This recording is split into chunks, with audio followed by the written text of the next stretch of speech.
buenas tardes, soy Carmen Enit Acevedo y esto es ¿Qué palo es noticia? Por Bonita Radio. Hoy es miércoles 25 de marzo y son las 5 de la tarde. Hoy tenemos un programa, además de hablar sobre lo último del coronavirus. Desde las 11 de la mañana hasta este momento, los contagios se han elevado en 20,000 casos adicionales. Difícil, duro, el mundo está atendiendo definitivamente una pandemia que tiene muchas consecuencias. Como saben, desde ayer estamos entrevistando a diferentes líderes políticos, algunos que van a la candidatura gobernación, comisaría residente, para las elecciones del 2020, noviembre. Y precisamente el tema será con este liderato de los diferentes partidos, movimientos que irán a las elecciones sobre desarrollo económico en tiempos de pandemia. Puerto Rico, cómo se ubica, qué ha pasado y cuál es el proyecto que tienen con relación a ese tema. Hoy vamos a hablar con el licenciado y senador Eduardo Batia.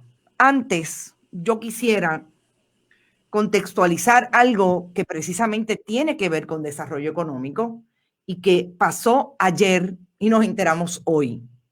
El liderato legislativo del Partido Nuevo Progresista, específicamente en el Senado, una resolución de la autoría de Tomás Rivera Chats, presidente del Senado. Parece que estaban escuchando ayer el programa que hicimos con Aníbal Acevedo Vilá, cuando hablamos precisamente de todo lo que ha traído Acevedo Vilá después de que haya retumbado en Estados Unidos, la posibilidad de traer a Puerto Rico nuevamente un incentivo tan parecido, igual o mejor en el siglo XXI como fueron las 936 que crearon un proyecto de manufactura farmacéutica que en un momento dado llegó a tener hasta 150,000 trabajadoras en esa industria. Precisamente digo que parece que escucharon el programa porque ayer por la tarde, después que terminamos el programa, como a las 6:15 de la tarde, salió a relucir que un representante estadounidense, Chip Roy, habría emitido una legislación que se llama el China Act, que es precisamente para reproducir en Estados Unidos y en Puerto Rico, porque así mismo lo menciona, esa nueva manera de atraer la producción de medicamentos en un momento en que Estados Unidos se enfrenta a que tiene una dependencia casi total de China y de India y no tiene en este momento manera de acceder a la producción de medicamentos por el problema del coronavirus. Pues esa resolución 99 de la autoría de Tomás Rivera Chats precisamente lo que plantea es la posición que siempre ha tenido el Partido Nuevo Progresista, sobre todo a la cabeza de Carlos Romero Barceló y Pedro Rosselló González, cuando fueron a cabildear y gastaron millones de dólares del gobierno y del pueblo de Puerto Rico para cabildear en contra de las 936. Precisamente esa resolución plantea que si no está Estados Unidos o el Congreso en posición de meter a Puerto Rico, volvemos en el asunto de la estadidad, de meterlo en la economía de Estados Unidos como un Estado, no vengan a crear incentivos para este tipo de industria. O sea, no me des trabajo si no me das la estadidad. Yo recuerdo que en un momento dado, para los 90, cuando Pedro Rosselló González estaba cabildeando y Carlos Romero Barceló era comisionado residente, cabildeando en contra de las 936 que lo lograron. Aquí hubo mucha gente que se posicionó como voceros de aquella posición. Obviamente, voceros del Partido Nuevo Progresista en los diferentes medios de comunicación, etcétera.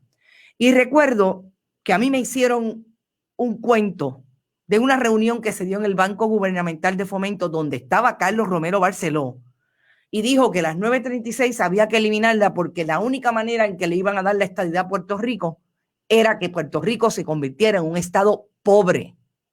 A mí me encantaría que esa fuente de información que me dio ese dato saliera mañana y lo dijera y se lo dijera en la cara a Carlos Romero Barceló para ver si los PNP creen que en efecto su partido político abogó siempre en contra de sus empleos. Y el último ejemplo que les voy a poner es precisamente una internauta de Bonita Radio que trabajó 27 años en la industria farmacéutica, hace 7 años está desempleada, es estadista y está totalmente en contra de la posición de su partido con relación a las 936 y a cualquier incentivo que se pueda dar para volver a traer a Puerto Rico los empleos de la manufactura farmacéutica.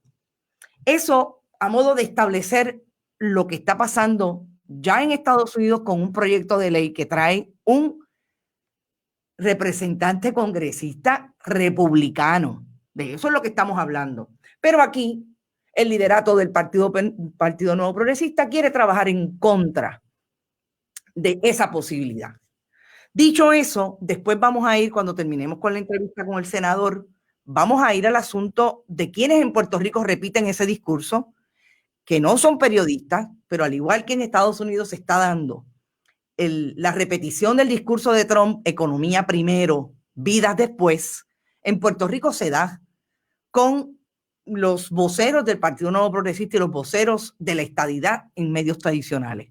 Pero vamos a la entrevista de hoy con el senador Eduardo Batia. Buenas tardes, senador. Hola, buenas tardes, Carmen Genedito. Un placer estar contigo y gracias por invitarme. Que sea la primera de muchas veces que estemos juntos en este programa. Bueno, habrá muchas porque esta entrevista, y yo espero, esta entrevista se da en el contexto de lo que me parece que es importante que estemos hablando, que es el desarrollo económico de Puerto Rico a partir de la crisis mundial del coronavirus. Pero se quedarán muchas otras informaciones, muchos otros elementos y discusiones que se deben dar y espero que así sea.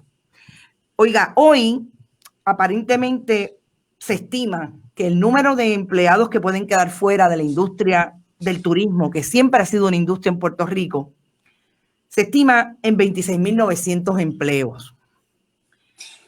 ¿Qué plan usted tendría o ha pensado a partir de esta crisis que obviamente va a golpear a la industria del turismo para atender las necesidades de empleo de ese grupo que trabaja en esa industria, que pueden estar chefs, pueden haber programadores incluso cibernéticos, pueden haber coordinadores de eventos, guías turísticos? ¿Qué proyecto o qué posibilidad se tendría en el medio de esta crisis con relación a esa industria? Mira, Carmen Enid, yo creo que hay que poner esto en contexto. Lo que ha pasado aquí es terrible. Aquí ha habido una interrupción precisamente. Lo que está pasando con la industria del turismo en Puerto Rico no es distinto a lo que está pasando con la industria de la hospitalidad, que le llaman, en el mundo entero.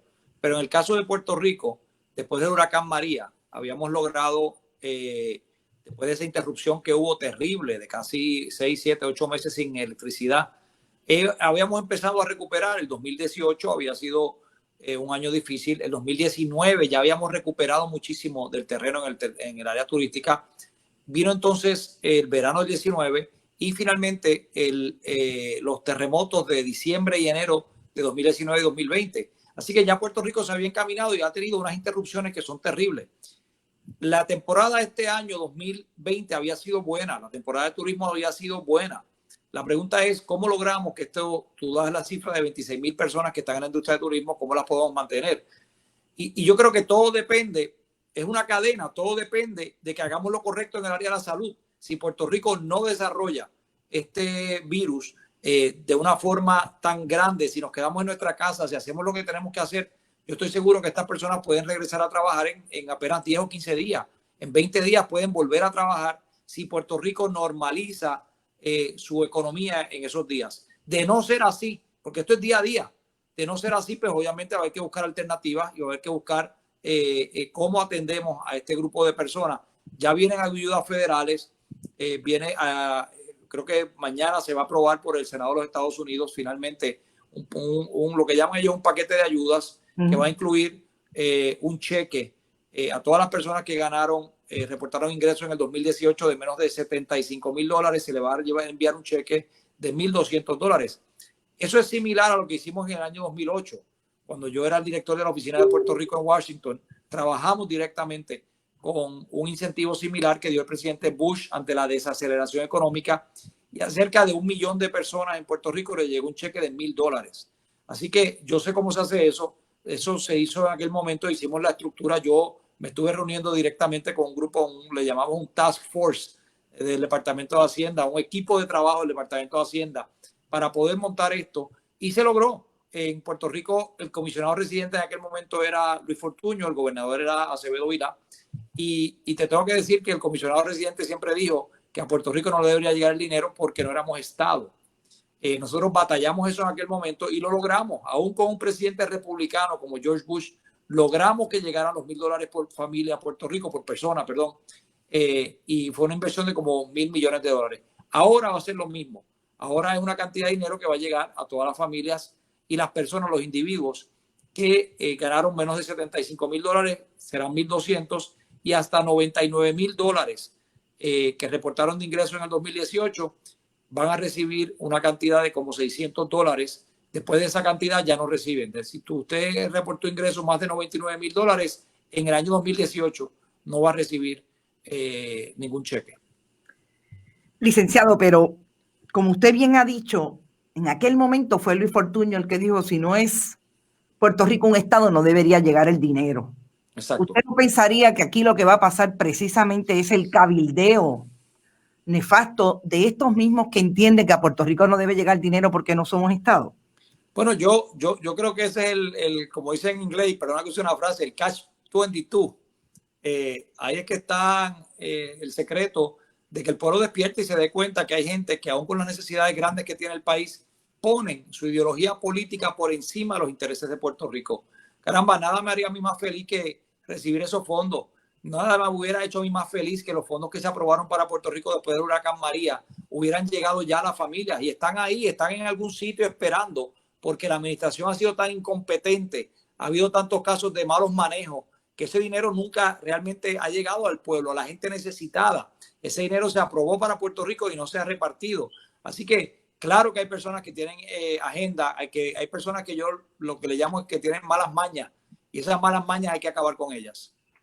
Sin embargo, la gobernadora, hasta donde tenemos entendido, envió una carta, y de hecho la vimos esta mañana, una carta al Congreso y al presidente precisamente planteando la posibilidad, no lo llama igual, no necesariamente es un proyecto igual, pero es de alguna manera un incentivo para traer y abrir la puerta a la producción de la manufactura farmacéutica. O sea, que pueden ellos tener dentro, al interior del mismo Partido Nuevo Progresista o del movimiento estadista, un grupo que sí lo favorezca y sí vaya, ojalá, en comisión o en grupo bipartita a hablar del asunto. Tú estás trayendo, Carmen Enit, un asunto adicional que es el siguiente. Más allá del turismo, Puerto Rico se reconoce mundialmente por ser un centro de manufactura farmacéutica. En Puerto Rico tenemos de los mejores químicos, de los mejores ingenieros. El Colegio de Mayagüez entrena y prepara y gradúa gente extraordinaria que son de los mejores ingenieros en el mundo. De hecho, yo conozco ingenieros de Puerto Rico que trabajan en compañías en Puerto Rico, que los sacan de Puerto Rico de vez en cuando para atender problemas en Irlanda, problemas en Europa, problemas en la India. O sea, la calidad de ingenieros que tenemos aquí es extraordinaria. Ahora bien, la pregunta que se está haciendo en este momento es, si en momentos como este, donde la seguridad nacional de los Estados Unidos se ve comprometida, si hay una guerra biológica, si hay una pandemia, otra pandemia adicional, ¿deben los Estados Unidos tener control de dónde se producen sus medicamentos? La respuesta es sí o no. La respuesta yo creo que tiene que ser sí. Y si es sí, como piensa mucha gente en Estados Unidos, entonces hay que devolver, hay que traer toda esa manufactura que se hace en otras partes, en la China, en la India, como tú decías, hay que devolverla a Puerto Rico o hay que devolverla a los Estados Unidos. Vamos a empezar por Estados Unidos. Vamos a devolver toda esa producción de manufactura de miles de millones de pastillas, de vacunas. Eso, en vez de fabricarse fuera de los Estados Unidos, debería ser en Estados Unidos. Entonces, si eso se devuelve a Estados Unidos, entonces surge este congresista que tú mencionaste ya el nombre de él, Chip Roy, de Texas, que dice, ¿por qué no convertimos a Puerto Rico nuevamente en ese centro de manufactura, como fue en un pasado? Puerto Rico en los años 80 era el centro de manufactura por excelencia de fármacos en el mundo. Una de cada 4 pastillas que se consumían en el mundo, piensen esto, 1 de cada 4 pastillas que se consumían en el mundo se hacían aquí en Puerto Rico. Imagínense la magnitud de la cantidad, el volumen tan grande que había. Y la banca internacional, banca de todas partes del mundo, tenían subsidiarias aquí en Puerto Rico porque los depósitos de esas compañías se iban a la banca local y la banca local entonces tenía dinero para prestar. Y le prestamos en aquel momento a países de América Central bajo un programa de plantas gemelas, lo que llamaban la cuenca del Caribe. Así que Puerto Rico estaba súper bien ubicado en términos de las plantas de manufactura de farmacéutica. Y tú mencionaste que teníamos cerca de 150, 160 mil empleos en la manufactura. Piensa en esa cantidad de empleo. Gente que se ganaba, muchos de ellos se ganaban más de 80 a 100 mil dólares al año. Si esa gente estuviera hoy, no habría crisis.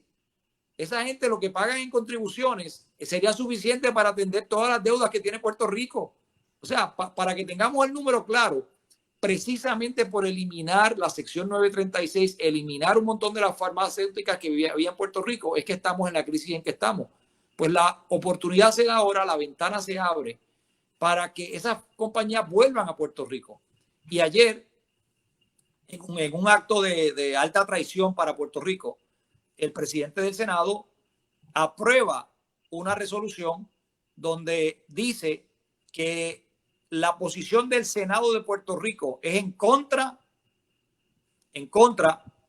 de que se haga por el Congreso de los Estados Unidos nada que le dé a Puerto Rico una posición más competitiva para que estas compañías que van a regresar a los Estados Unidos se muden a Puerto Rico. Eso es terrible, eso es terrible, eso es decirle al puertorriqueño que está hoy mal, no importa que estés mal, quédate mal. Si estás en la pobreza, quédate en la pobreza. Si tu hijo se educó y se puede quedar en Puerto Rico con un buen empleo en una de estas manufactureras, no, que se vaya de Puerto Rico es lo que nos está diciendo. O sea, yo creo que eso es alta traición porque va en contra de lo que los puertorriqueños necesitan en este momento. Esa es la resolución, perdona, esa es la resolución 99, resolución RCS, resolución conjunta del Senado 99, para los que quieran tener la cifra. Sí, está de hecho publicada en nuestra página de Facebook. Ahí están sus 5 páginas, sus 4 páginas. Eso es en términos de los medicamentos, no hay duda que Puerto Rico, y no tenía el dato de una pastilla, una de cada 4 pastillas. ¿Habrá mercado en Puerto Rico para los dispositivos médicos? Sabemos que aquí hay una planta de marcapaso. Sí, y de dispositivos médicos está Medtronic, y hay otras también que hacen biotecnología y dispositivos médicos. Puerto Rico, por eso es que te decía, nosotros tenemos lo que se llama el ecosistema industrial. Aquí hay gente que le suple a todas estas farmacéuticas, le suple los equipos que necesitan, le suple en los puertos. Tenemos los barcos que ya están habilitados para llevar y traer mercancía. Tenemos las condiciones correctas. Tenemos que mejorar en la infraestructura de energía eléctrica, ese tema para otro día, pero en todo lo demás yo creo que Puerto Rico está listo para nuevamente ser el centro, ser lo que llaman en inglés un hub, ser el ancla, ser el aeropuerto que reciba a todas estas compañías que regresen a los Estados Unidos, de la India, de China, de Irlanda, de Singapur, compañías que regresen a los Estados Unidos para que los medicamentos que sean sensitivos, los medicamentos que sean fundamentales, se fabriquen en los Estados Unidos, y Puerto Rico caería en esa categoría de fabricación dentro de los Estados Unidos. Ahora, para dejar el tema del desarrollo económico alrededor de la industria farmacéutica, ahora mismo hay un asunto de las prioridades que puede tener y las posibilidades, limitaciones que tiene Puerto Rico para comprarle a otros países que no sean Estados Unidos. Se habla mucho del interferón AB ahora mismo como un antiviral que utilizan los cubanos, se produce entre China y Cuba para atender cualquier virus, incluso el VIH. Lo están utilizando aparentemente para ahora mismo atender la crisis. No es una solución, pero es un medicamento que puede atender la crisis del coronavirus. ¿Estaría usted dispuesto a mercadear con quien fuera por el bien de la salud de los puertorriqueños? Sí, claro que sí, pero obviamente tengo que estar seguro que no estoy violando ninguna ley ni estatal ni federal. Aquí hay un código de leyes, específicamente el Food and Drug Administration, tiene que evaluar que los medicamentos que ya entran a Puerto Rico y que entran a los Estados Unidos son medicamentos aprobados por ellos. Así que la exhortación mía ha sido siempre que el Food and Drug Administration no tome decisiones basadas en el cabildeo de compañías farmacéuticas, sino en función de lo que le conviene a los ciudadanos, lo que le conviene a los pacientes. Y eso para mí es, si el medicamento se produjo en China, o se produjo en Cuba, o se produjo, pero es un medicamento aprobado por el FDA, pues obviamente es un medicamento que sea bueno. Ahora, lo que yo estaba mencionando anterior a esto era que hay preocupación de que si uno desarrolla dependencia de ese medicamento fabricado en China, que ese flujo de medicamentos puede verse interrumpido. Y por eso es que yo veo que esto es una gran oportunidad. Lo que para unas personas puede ser el fin, lo que para la oruga es el fin, para la mariposa es el principio. Y en ese sentido, yo creo que Puerto Rico, esto puede ser el principio de una nueva era, donde Puerto Rico sea la solución al problema de seguridad nacional en el área de la salud de los Estados Unidos. Puerto Rico puede desarrollar una industria nuevamente, como tuvo en un momento, de manufactura que sea bueno, que pague bien, que le dé buenos trabajos a la gente, que traiga mucha gente de vuelta a Puerto Rico. Puerto Rico hay espacio y hay oportunidades extraordinarias para que la gente regrese a Puerto Rico, que nuestros hermanos y nuestros primos regresen a Puerto Rico con trabajos buenos, buenos pagos. Pero para eso no puede oponerse de esta manera tan descarada el Partido Nuevo Progresista. Yo creo que aquí tiene que haber una solidaridad y aquí tenemos que llegar a sentarnos en la mesa y estar seguros que entienden la importancia de actuar rápido en este momento. Usted habló una palabra clave, cabildeo. Sí. Usted ha estado en PRAFA, conoce el mundillo de Washington, del Congreso, que vaya mundillo, complejo, difícil. ¿Le parece que hay oportunidad, incluso con el Partido Republicano, incluso con algunos elementos de ese partido, para que Puerto Rico pueda empujar esa posibilidad de crear o recrear la manufactura farmacéutica ampliada con el asunto de la biotecnología, porque eso no lo había como mecanismo científico en los 80? ¿Le parece que hay ese espacio? ¿Lo ha conversado con alguien que le ha dado esperanza de que pueda haber una repercusión positiva en ese sentido? Mira, el Congreso de Estados Unidos, en términos de política pública, es jugar en las grandes ligas. Ahí realmente hay un sinnúmero de personas que no solo trabajan con los congresistas, sino personas que influyen. Son lo que llaman en inglés los influencers. Esas personas que influyen en el pensamiento de muchas de lo que está pasando allí, y muchas veces, como es normal en la política pública, la posición de uno choca con el otro. Pero en este momento Puerto Rico no está pidiendo un favor. Esto es importante. Puerto Rico está diciendo, podemos ser la solución a tu problema, al problema de los Estados Unidos. El problema de los Estados Unidos es que los medicamentos que son sensitivos para atacar virus, para el bioterrorismo, los medicamentos que son fundamentales para atacar bacterias, que son bacterias fuertes, esos medicamentos deben ser fabricados en los Estados Unidos. Y si esa es la posición de los Estados Unidos, pues Puerto Rico puede ser esa solución. Así que el punto es cómo trabajar con el Congreso. Sí lo he hablado con alguna gente, sí lo he hablado con algunos miembros del Congreso ya. Ellos dicen que el argumento es que es correcto. Ya viste que un congresista republicano ya presentó una idea, hay que ver el detalle, el lenguaje como tal todavía no ha sido publicado, pero hay alternativas, siempre y cuando la posición de los Estados Unidos sea que los medicamentos que caigan en unas categorías, no es todos los medicamentos, no es toda la Tylenol, o sea, todo lo que sea medicamento sensitivo para atender unas necesidades puntuales virales, eso debe ser fabricado dentro de los Estados Unidos. Y Puerto Rico es el sitio idóneo para que se fabriquen esas medicinas. Por último, yo quisiera que me dijera si en su en su pensamiento de desarrollo económico para Puerto Rico, incluido en esta pandemia, ¿dónde están, si es que están las cooperativas, que son un sistema financiero autóctono de Puerto Rico, con el perdón de Carmen de Seda y los coronavirus autóctonos, y que han demostrado, incluso en los problemas más grandes que ha tenido Puerto Rico a partir de María, ser los que le prestan al puertorriqueño y a los ciudadanos de este país? ¿Dónde está, si es que están, las cooperativas en ese pensamiento de desarrollo económico suyo?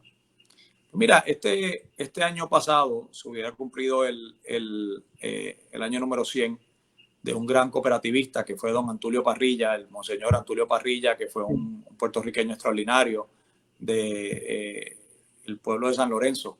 Un samaritano de verdad, un samaritano no solo de su pueblo, sino un samaritano en todo el sentido de la palabra. Él era un obispo, el obispo titular de Ucres, un obispo católico, y él desarrolló todo un pensamiento que a mí me encanta, que es un pensamiento de la economía solidaria, de la economía democrática, del cooperativismo, como Puerto Rico puede ser el centro del cooperativismo de las Américas.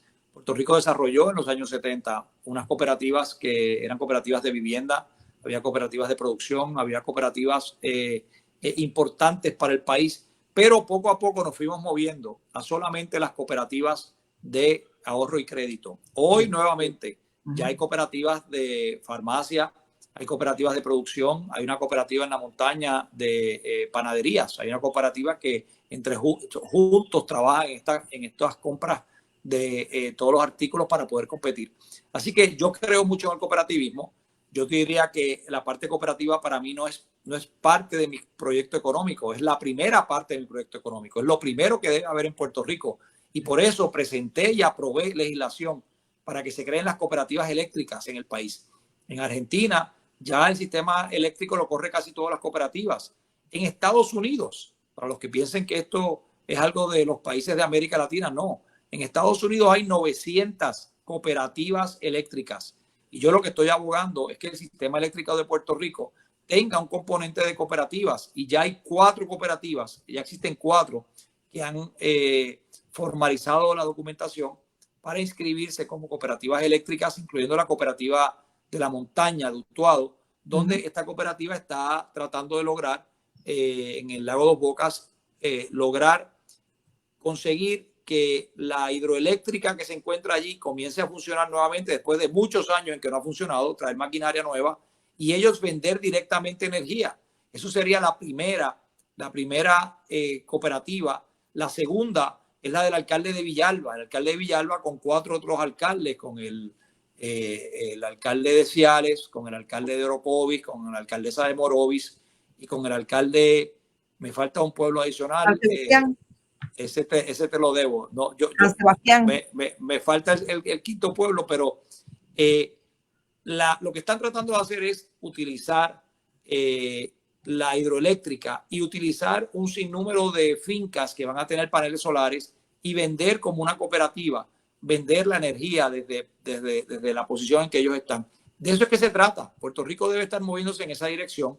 Yo creo en las cooperativas, creo que es la economía solidaria y creo que para el futuro de Puerto Rico lo que tenemos que lograr no es que todos los puertorriqueños sean millonarios, porque eso es irreal. Lo que tenemos que lograr es que todo el mundo participe de la economía, sacar a la gente de la pobreza, crear una clase media y lograr un Puerto Rico solidario. De eso es que se debe tratar el futuro de Puerto Rico y sobre eso es que yo estoy basando. Esa es la piedra angular por la que yo baso la economía que yo quisiera dirigir como gobernador de Puerto Rico. ¿Dónde está la Universidad de Puerto Rico en el proyecto de desarrollo económico de futuro para el país? Pues mira, la universidad es mi universidad en el sentido de que yo crecí en la Universidad de Puerto Rico. Soy hijo de una universitaria toda la vida, desde que era chiquito, desde que tenía 2 años. Me paseaba por los pasillos sociales en Río Piedra. Mi madre fue directora del Departamento de Ciencias Políticas y yo creo y quiero mucho a la Universidad de Puerto Rico y creo que debemos buscar la forma de un poco apartarnos de las controversias tan grandes que ha habido con la universidad y lograr lo que es la paz y la productividad. Yo le llamo un proyecto de PIP, paz y productividad de la universidad. La universidad tiene mucho que ofrecerle al futuro de Puerto Rico, tiene mucho que ofrecerle los recintos universitarios, tienen mucho que ofrecerle, pero yo creo que el rediseño de la Universidad de Puerto Rico para que sea más productiva tiene que venir de los propios universitarios. Las mentes más brillantes que hay en Puerto Rico están en la academia. Y yo creo que hay que poner a la academia, hay que respetar más a la academia, hay que dejar los choques que ha habido tradicionales y hay que buscar la forma de crear puentes entre la academia y el ejercicio de política pública que Puerto Rico necesita. Así que sí, yo creo mucho en la academia, creo mucho en la universidad y espero dirigir un Puerto Rico donde la academia juegue un rol fundamental para diseñar el nuevo Puerto Rico que tenemos que diseñar. Bueno, no vamos a entrar en ese tema hoy, pero de las pocas imágenes que tengo de los comentarios, hay dos que me llaman la atención y uno es la privatización de la Autoridad de Energía Eléctrica. Muy bien, podemos entrar si quieres. Yo con mucho de la gusto. condición colonial de Puerto Rico no le permite hacer crecer el capital. Si no tiene problema, vamos a entrar. La privatización. Obviamente, el discurso que se le quedó a la gente hoy y que lo tienen hoy con relación a su participación en aquel proyecto con relación a la energía y la posibilidad de privatización. ¿Cuál es su posición hoy con relación a la privatización? ¿Es de esas compañías que hemos visto antes en el colorario de compañías que vinieron a partir de María? ¿O dónde está ese principio de privatización de la Autoridad de Energía Eléctrica? Mira, vamos a explicar esto de la forma más sencilla posible. Hay tres cosas que la Autoridad de Energía Eléctrica hace. Las tres cosas son las siguientes. Número uno, la autoridad genera electricidad, o sea, produce electricidad. La segunda cosa que hace es crea unas líneas de transmisión. Y la tercera cosa que hace de esas líneas grandes de transmisión, la tercera es que distribuye a tu hogar la energía, ¿verdad? Esas son tres cosas totalmente distintas. Y esas tres cosas las hace la autoridad. ¿Qué hace la autoridad bien y qué hace la autoridad mal? Bueno, la autoridad en este momento no es que yo quiera privatizar la Autoridad de Energía Eléctrica. Yo investigué la Autoridad de Energía Eléctrica, yo descubrí uno de los fraudes más grandes en la historia. Yo descubrí que le están cobrando al ciudadano muchísimo más de lo que deberían estar cobrando. Yo descubrí que hay empleos en Puerto Rico que se han perdido precisamente por las formas tan injustas que se ha corrido la Autoridad de Energía Eléctrica. Yo busqué, entrevisté y pues presenté toda la evidencia de lo que era el cartel del petróleo en Puerto Rico y de cómo nuevamente se le estaba pagando de más a los suplidores de energía. Puerto Rico abandonó la energía hidroeléctrica, la energía renovable. Y Puerto Rico, entre esas tres cosas, tiene que producir energía más barata. Y eso se hace abandonando la energía quemando fósiles.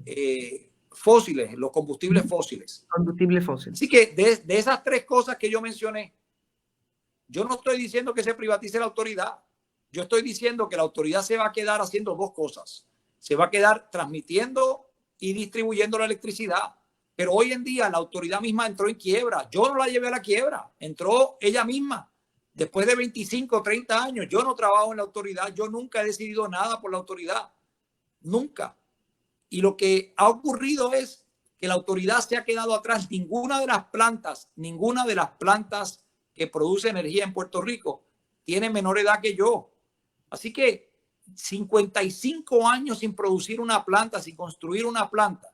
O sea, ya las plantas están obsoletas, se están cayendo. Palo Seco, Aguirre, o sea, todas estas plantas, San Juan, la 1, 2, la 3, o sea, todo esto son plantas que hay que reemplazar. Y yo lo que he dicho es que en vez de reemplazar estas plantas por plantas nuevas donde no hay el dinero, que pongamos paneles solares en los techos de cada familia. La posición mía es muy similar a la que ha dicho Casa Pueblo, que no es privatizar la autoridad, es independizar al ciudadano, que el ciudadano pueda producir su electricidad en el techo de su casa, es lograr que 400,000 familias pongan paneles solares en el techo de su casa, es buscar un fondo verde que ya se creó a través de una legislación que yo creé con el senador Selhammer para independizar al ciudadano, para liberar al ser humano, para darle a la familia una oportunidad, para darle a los negocios una oportunidad de tener energía más limpia y más barata.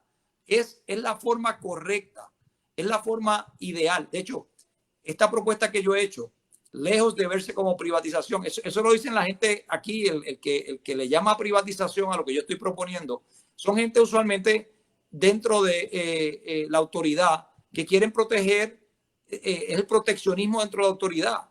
Y yo no estoy en contra de la autoridad. Yo lo que estoy proponiendo nuevamente es que tengamos energía renovable, energía limpia, energía solar. Lo que tiene Puerto Rico es mucho sol. Así que la propuesta mía en Arroyo Habichuela, se queda la autoridad con la transmisión y la distribución, y la autoridad siempre va a existir en Puerto Rico. Segundo, va a haber compañías que van a competir, como son las cooperativas, porque ya la ley de cooperativas se aprobó. Tercero, para la generación de energía, vamos a enfocarnos en que Puerto Rico sea 50% renovable para el año 2025.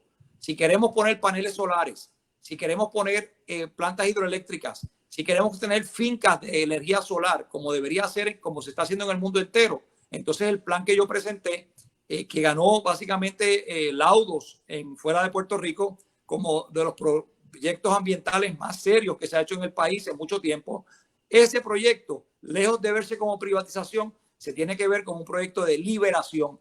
Es liberar al pueblo de Puerto Rico para producir su propia energía.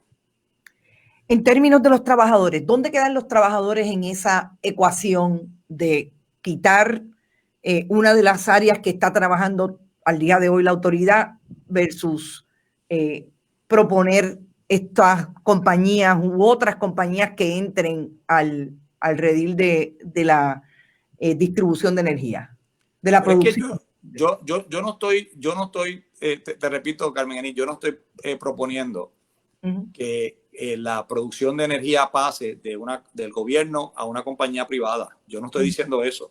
Yo estoy diciendo que en el pasado había una compañía de teléfono público que uno echaba una peseta.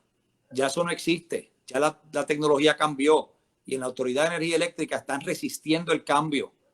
Y yo lo que estoy diciendo es que ahora mismo, con darle una cooperativa, le puede dar un préstamo a una familia de $8,000. Con eso puede poner $8 a 10,000, puede poner paneles solares en el techo de su casa y con menos de lo que paga mensualmente ahora, puede ir pagando ese préstamo poco a poco y puede liberarse de tener que estar comprando la energía a nadie más. Puede producir su propia energía en su propia casa. Y eso es lo que se llama energía renovable, energía solar. Eso está pasando en el mundo entero y no hay razón alguna para que en Puerto Rico no pase.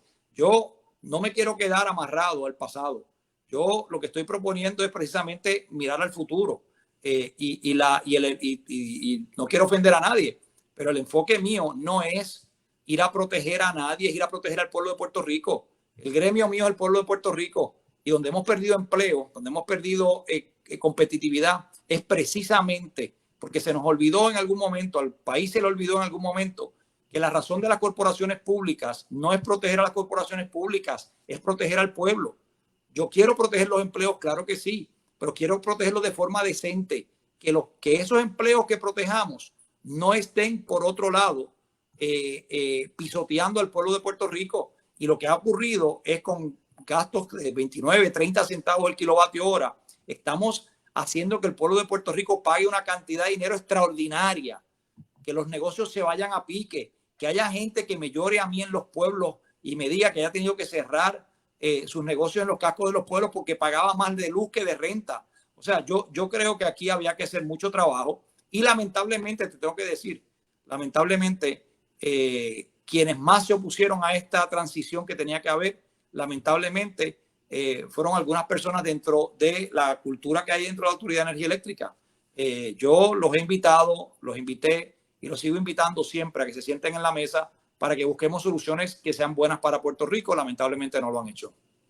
Bueno, este tema pique y se extiende. Yo realmente lo toqué porque veo que hay una preocupación en los internautas entre los internautas para este asunto, pero yo creo que hay que profundizar un poco más y creo que le voy a pedir que en algún momento, después que pase toda esta crisis, podamos hablar específicamente de este asunto y del otro que le pone los pelos de punta a mucha gente, que es el asunto de otro servicio esencial como es la educación.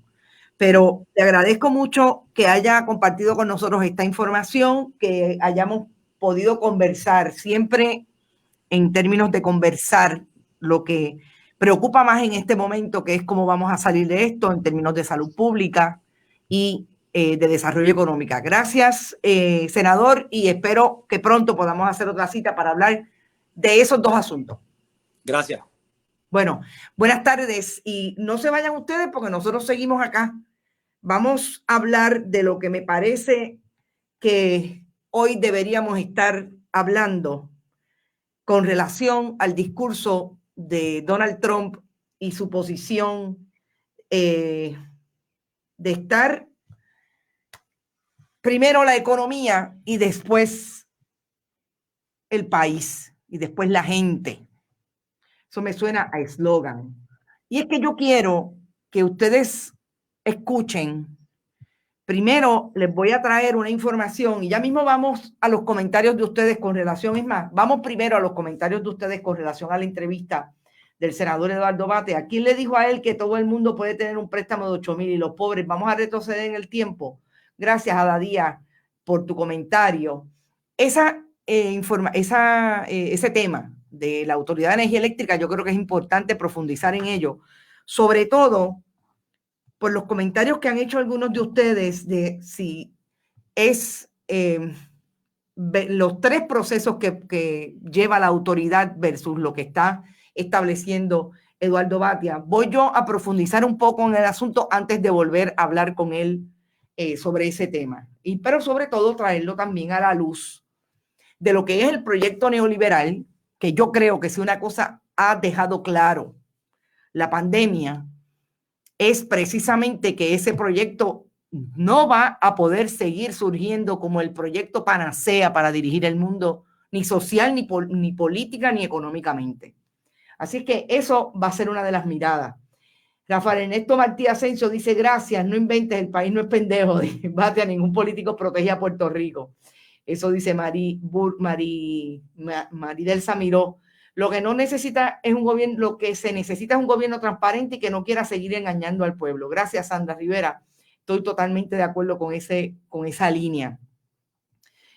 Robert Baldwin dice que está amarrado a Lela. Willow, el máximo proponente de privatización de las charters del cuatrienio pasado, que me perdonen, pero no confío en él. Willow Colón Gil, habremos de discutir también el tema de la charter, es importante. Y bueno, ustedes saben que aquí preguntas, contesten y después nosotros analizamos y sobre todo con ustedes traemos los comentarios. Placas solares y conversores. Por eso les decía que es un poco más allá del asunto de proponer esa producción de energía que pues sí, va a competir en medio humanidad, me imagino. Y sobre todo si hablamos de las cooperativas eléctricas, que me parecen bien interesantes. Pero hay otros elementos dentro de la fórmula energía, producción de energía, que van a incidir. Por ejemplo, en Puerto Rico se producen placas solares, pero la producción de la batería, la producción del mecanismo que finalmente constituye el sistema solar. Yo creo que todas esas líneas son importantes y hay que traerlas y debatirlas. Ahora sí, quiero comentar lo último, que me he pasado por bastante, lo último que me parece importante comentar, y es lo que está pasando en Estados Unidos con el presidente Trump. Privilegia la economía, quiere flexibilizar nuevamente todas las políticas del distanciamiento social a partir del COVID-19. Fíjense que el gobierno federal todavía no ha impuesto un toque de queda a nivel del gobierno federal, lo han impuesto los diferentes gobernadores y dirigentes de los estados. Y hay toda una discusión hoy desde el Huffington Post, que como ustedes saben es uno de los blogs del New York Times, que habla de dónde se ubicaron los diferentes analistas de Estados Unidos a nivel de los medios tradicionales, repitiendo el mismo discurso de Trump. Pues yo quiero traer la analogía a Puerto Rico. Ahí hay una mención y está la imagen de los diferentes analistas de Fox que traen ese discurso del presidente Trump, de que la economía es primero, de que se deben sacrificar los viejos y morir para dejar a los jóvenes que puedan tener un futuro productivo, etcétera, etcétera. En Puerto Rico, está pasando lo mismo con elementos del Partido Nuevo Progresista que están ubicados en medios tradicionales. Y le voy a pedir a nuestro director que coloque el audio de uno de esos elementos, nada más y nada menos que con relación a la discusión que tuvimos inicialmente sobre el proyecto de la estadidad y la resolución 99 de Tomás Rivera Chats ayer, diciendo que si no hay una inclusión de Puerto Rico en la economía de Estados Unidos como un estado, aquí no van a aprobar y no ven con buenos ojos ellos, y están totalmente en contra, los líderes del Partido Nuevo Progresista, de que haya un incentivo parecido a las 936 para recrear, para reactivar los miles de empleos que hubo en Puerto Rico en esa industria de la manufactura de medicamentos, que en este caso se incluyen dispositivos médicos y otra parafernalia, como pueden ser desde las batas hasta las mascarillas. Y yo quiero que ustedes escuchen el audio de el analista político estadista Luis Dávila Colón, porque definitivamente nos trae luz de esa estructura, esa mala costumbre que tienen los líderes del Partido Nuevo Progresista de incidir en los medios de comunicación como una estrategia, como la vimos con el Telegram Chat y otros, como una estrategia para satisfacer sus necesidades como políticos de turno. Y es que todo el mundo piense y escuche el mismo sonsonete y la misma propaganda, y finalmente se convierten en lo que yo he llamado los Goebbels del Caribe. Goebbels no es otro que aquel que ideó el proyecto de propaganda de la Alemania nazi, y repítelo y repítelo y repítelo, y todo el mundo repitió que el enemigo eran los judíos. Así que le voy a pedir a nuestro director que nos ponga ese audio para que ustedes puedan escuchar esa repetición del discurso del liderato estadista en voz de un analista que tiene un programa todos los días en la radio tradicional. Acá en Puerto Rico, como ustedes saben, las farmacéuticas han aprovechado a través de sus cabilderos en los dos partidos políticos para meterle presión al Congreso para que se transfiera la producción de medicinas de China a Puerto Rico nuevamente a cambio de exenciones contributivas de todo tipo y todo tamaño. Eso le cae mal a muchos congresistas porque le da una ventaja. Y aunque es cierto que ahora toda la medicina se va a hacer acá y van a legislar para ello, o sea, acá en Estados Unidos, no es menos cierto que todo el mundo en Estados Unidos quiere un pedazo de ese pastel. Pero en eso, pues Aníbal Acevedo Vilá se ha jactado que la Junta de Control Fiscal se une a lo que ha sido un pedido de uno de los privilegios corporativos más controversiales, o el más controversial de la historia de Puerto Rico, las viejas 936, que se llevan 42 mil millones de dólares al año en ingresos y lo que pagan es apenas 2 mil millones en contribuciones, 2.200 millones en contribuciones. ¿Por qué? Porque lo que pagan es el 4%, mientras que usted tiene que pagar en la tienda el 11,5% nada más que en el IBU, y si usted es un profesional paga cerca de 40% en contribuciones. Y esto se complica con una exclusiva que di esta tarde, ya no es exclusiva, una carta de la gobernadora de Puerto Rico enteramente sorpresiva, de fecha de ayer, enviada al liderato congresional, uniéndose a los reclamos de Aníbal Acevedo Vilá, aunque no lo menciona por nombre, y pidiendo el mantengo corporativo para las farmacéuticas. En específico, y si van a ver de mis páginas, ¿dónde está? Pide el crédito contributivo por depreciación, por inversiones capitales, por equipo, por gastos y naturalmente gastos, ahí está la nómina, y por la manufactura local, bajo lo que se llama Domain BioShield. Y pide además que se le den empréstitos a bajo precio o bajo interés para el financiamiento de estas compañías. Esto va a traer un conflicto y un choque inevitable. Primero porque la postura histórica del PNP ha sido oponerse al mantengo corporativo. Mientras en Puerto Rico exprimen a los pobres y exprimen a la clase media, este tipo de crédito, este tipo de exención contributiva o evasión contributiva legalizada, lo que ha creado es un país de pobres y de miseria. En segundo lugar, porque la postura de Jennifer González puesta en otra carta es diametralmente opuesta. Jennifer González cree que debe ser todo dentro de una legislación general que cubra a todo Estados Unidos y que beneficie a las compañías de aquí, no como foráneas, sino como domésticas. Y eso también está en contra de las declaraciones del presidente del Senado, Tomás Rivera Schatz, y peor aún, en contra del que es uno de los padrinos de Wanda Vázquez, Carlos Romero Barceló, que ha sido el némesis, él junto a Miriam Ramírez, en contra de este mantengo. Yo les puedo decir que esto va a causar...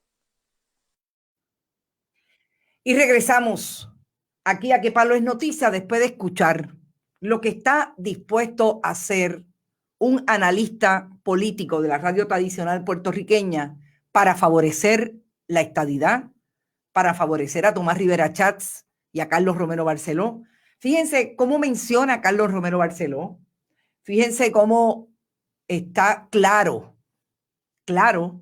estableciendo que fue a propósito, que fue un movimiento político, que fue una estrategia política para atraer la estadidad, y cómo utiliza la demagogia brutal de querer establecer que esas multinacionales, esa producción de farmacéutica en Puerto Rico lo que hace es empobrecer al país. ¿Por qué es una demagogia? Porque en efecto es todo lo contrario. Sí, hay un incentivo que se le da por la inversión, pero todo lo que le produjo a Puerto Rico, todas las familias que vivieron de la producción farmacéutica y que generaron no solamente empleos, cuyos hijos pudieron estudiar y son hoy los buenos ingenieros, los buenos electricistas, los buenos peritos, los buenos plomeros, todo lo que está alrededor de la producción de la industria farmacéutica, precisamente porque en Puerto Rico se generaban empleos, que tanto lo dijo Aníbal Acevedo Vilá ayer como lo dijo Eduardo Batia hoy, de mucho dinero, de mucha remuneración para sus trabajadores y trabajadoras.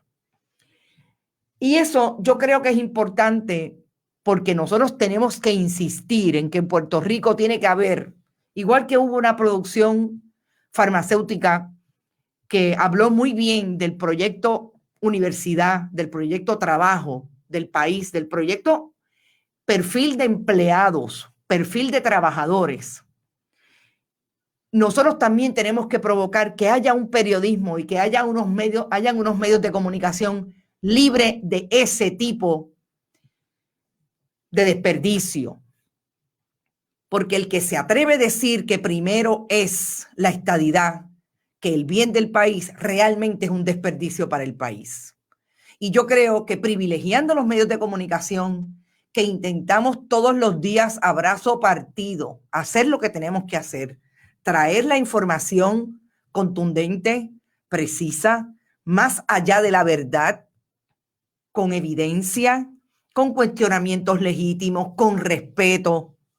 Eso es lo que deberíamos estar privilegiando como medios de comunicación y como dispositivos culturales que le dan información al país, como son un programa de radio todos los días, y que la gente escucha y se cree que eso es lo que dice la verdad.